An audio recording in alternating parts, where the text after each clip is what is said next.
ಬೌದ್ಧ ಹಿಂದೂಗಳು ಇದ್ದ ಲಕ್ಷದ್ವೀಪದಲ್ಲಿ ಇಸ್ಲಾಂ ಪ್ರಾಬಲ್ಯ ಸಾಧಿಸಿದ್ದೇಗೆ? ಲಕ್ಷದ್ವೀಪದ ಪ್ರವಾಸೋದ್ಯಮದ ರೋಚಕತೆ. ಪ್ರವಾಸಿಗರ ಸ್ವರ್ಗ ಲಕ್ಷದ್ವೀಪದಲ್ಲಿ ಮುಸ್ಲಿಂ ಪ್ರಾಬಲ್ಯ. ಸದ್ಯ ಸ್ನೇಹಿತರೆ, ಹೆಚ್ಚು ಚರ್ಚೆಯಲ್ಲಿರುವಂತಹ ಲಕ್ಷದ್ವೀಪದಲ್ಲಿ ಈ ಮೊದಲು ಬೌದ್ಧರು ಹಿಂದೂಗಳು ಹೆಚ್ಚಾಗಿದ್ರು. ಆದರೆ ಇದೀಗ ಇಸ್ಲಾಂ ಅಂದರೆ ಮುಸ್ಲಿಮರು ಹೆಚ್ಚಾಗಿದ್ದಾರೆ. 95% ಮುಸ್ಲಿಮರು ಇದೀಗ ಲಕ್ಷದ್ವೀಪದಲ್ಲಿ ಇದ್ದಾರೆ. ಹಾಗಾದರೆ ಈ ಮೊದಲು ಇದ್ದಂತಹ ಹಿಂದೂಗಳು ಬೌದ್ಧರು ಎಲ್ಲಿ ಹೋದ್ರು?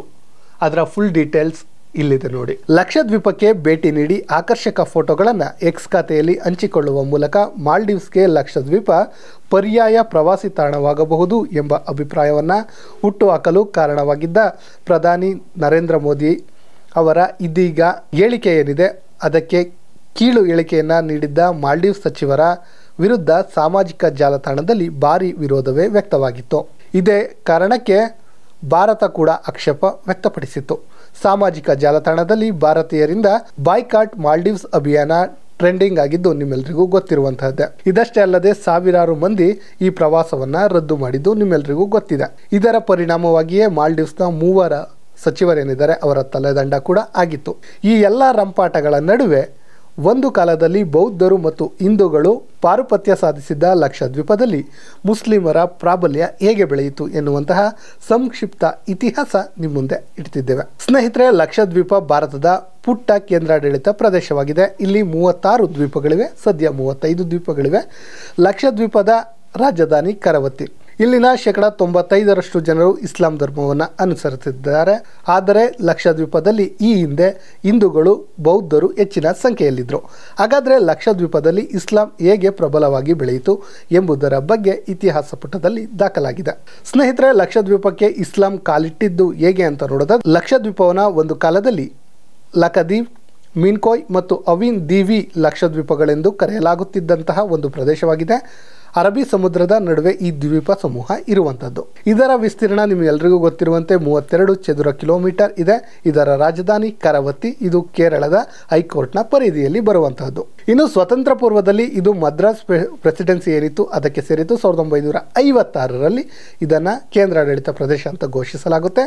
ಇಲ್ಲಿ ಒಟ್ಟು 36 ದ್ವೀಪಗಳಿವೆ.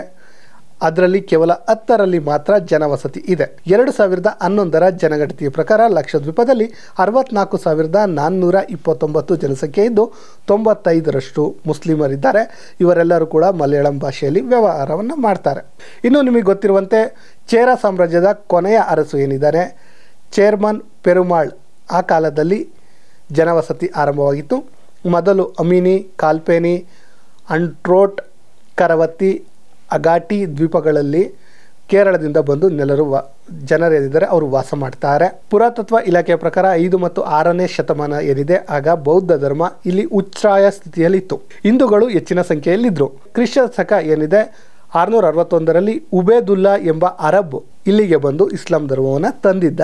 ಆ ನಂತರ ಇಲ್ಲಿ ಮುಸ್ಲಿಂ ಧರ್ಮ ಆರಂಭವಾಯಿತು. ಕ್ರಿಸ್ತ ಶಕ 825ರಲ್ಲಿ ರಾಜ ಚೇರ್ಮನ್ ಪೆರುಮಾಳ್ ಏನಿದ್ದಾರೆ ಅವರು ಇಸ್ಲಾಂ ಧರ್ಮಕ್ಕೆ ಮತಾಂತರಗೊಳ್ತಾರೆ. ಅದಾದ ನಂತರ ಬಹುತೇಕ ಇಲ್ಲಿರುವಂಥವರೆಲ್ಲ ಇಸ್ಲಾಂಗೆ ಮತಾಂತರಗೊಂಡು ಬೌದ್ಧರು ಮತ್ತು ಹಿಂದೂಗಳ ಪ್ರಾಬಲ್ಯ ಏನಿತ್ತು ಅದು ಕುಂಠಿತವಾಗುತ್ತೆ ಎಂದು ಇತಿಹಾಸದಲ್ಲಿ ದಾಖಲಾಗಿದೆ. ಇನ್ನು 17ನೇ ಶತಮಾನದಲ್ಲಿ ಕಣ್ಣೂರಿನ ಆಲಿರಾಜ್ ಅರಕಲ್ ಬಿವಿಗೆ ಈ ಲಕ್ಷದ್ವೀಪಗಳನ್ನು ಕೊಳತೀರಿ ರಾಜರಿಂದ ಕಾಣಿಕೆಯಾಗಿ ಸಿಕ್ಕಿತು ಎನ್ನುವಂಥ ಮಾತು ಕೂಡ ಇದೆ.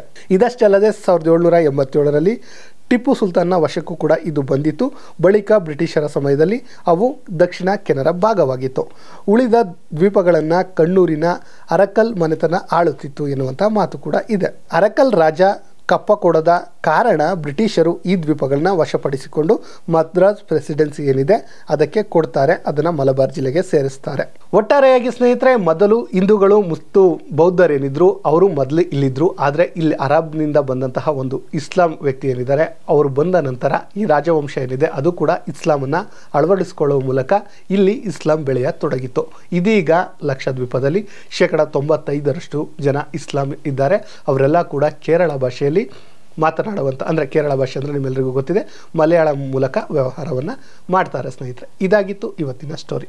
ಇಂತಹದ್ದೇ ಸ್ಟೋರಿಗಾಗಿ ಸದಾ ನೋಡ್ತಾ ಇರಿ ಲಯನ್ ಟಿವಿ ಕನ್ನಡ.